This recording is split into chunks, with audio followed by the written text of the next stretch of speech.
سر میں اپنی بات کا آغاز کرنے سے پہلے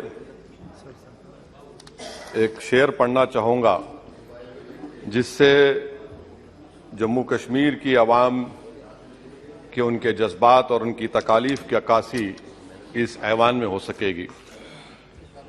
شاعر نے کہا کہ آج وہ کشمیر ہے محکوم و مجبور و فقیر، کل جسے اہل نظر کہتے تھے ایران صغیر، سنا افلاک سے اٹھی ہے آہ سوز ناک، مرد حق ہوتا ہے جب مروب و سلطان و امیر، کہہ رہا ہے داستان بیاداری ایام کی، کوہ کے دامن میں وہ غم خانہ دے خانے پیر۔ اور کسی اور جگہ پر ایک شاعر نے اچھا کہا کہ گھات میں صیاد پہلو میں ہے کھٹکتا تیر کا، ایک پہلو یہ بھی ہے کشمیر کی تصویر کا۔ سر میں یہاں پر یہ بات صاف اور واضح طور پر کہنا چاہوں گا کہ ایک RTI کے اپلیکیشن میں یہ کہا گیا جواب میں کہ 30 سال میں 1724 ملیٹنٹس کو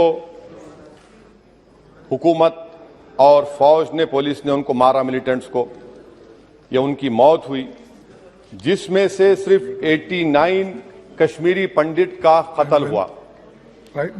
اور سر 30 سال میں ایک ہی آدمی کا ایک minute Honorable members, if the House agrees, then the time of the House may be extended up to disposal of financial business of Jammu and Kashmir. Thank you. Please continue. اور سر حیرت کی بات یہ ہے کہ کشمیری پنڈت کے تعلق سے بڑے غم اور آنسو بہائے جاتے ہیں، مگر 30 سال میں ایک ہی آدمی کو کورٹ نے اس کو سزا دی، اور وٹنس کون تھا؟ کشمیری مسلمان ہردے ناتھ ونچو کے قتل کے کیس میں۔ میں سرکار سے مطالبہ کرتا ہوں کہ ایک آزادنا کمیشن کو فوراً بنایا جائے تاکہ سچائی اور حقیقت سامنے آ جائے، دودھ کا دودھ اور پانی کا پانی ہو جائے۔ اور حیرت افسوس اس بات کا ہے کہ 1500 نان پنڈت ہندوؤں کا بھی قتل ہوا ملیٹنٹس کی طرف سے، مگر ان کے بارے میں کوئی آنسو نہیں بہایا جاتا، ان کے بارے میں کوئی پکچر نہیں بنتی اپنی جیب گرم کرنے کے لیے۔ سر دوسری بات یہ ہے کہ جو بات یہاں پر سرکار کی طرف سے کہی گئی کہ جو ڈیلیمیٹیشن ہوا، اسمبلی اور پارلیمانی حلقوں کی جو حد بندی کی گئی، وہ بڑا ہی صاف ستھرے طریقے سے کیا گیا۔